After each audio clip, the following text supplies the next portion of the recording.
كذبت قبلهم قوم نوح فكذبوا عبدنا وقالوا مجنون وازدجر فدعا ربه أني مغلوب فانتصر ففتحنا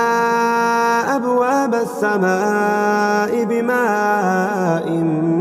منهمر وفجرنا الأرض عيونا فالتقى الماء على أمر قد قدر وحملناه على ذات ألواح ودسر تجري بأعيننا جزاء لمن كان كفر ولقد تركناها آية فهل من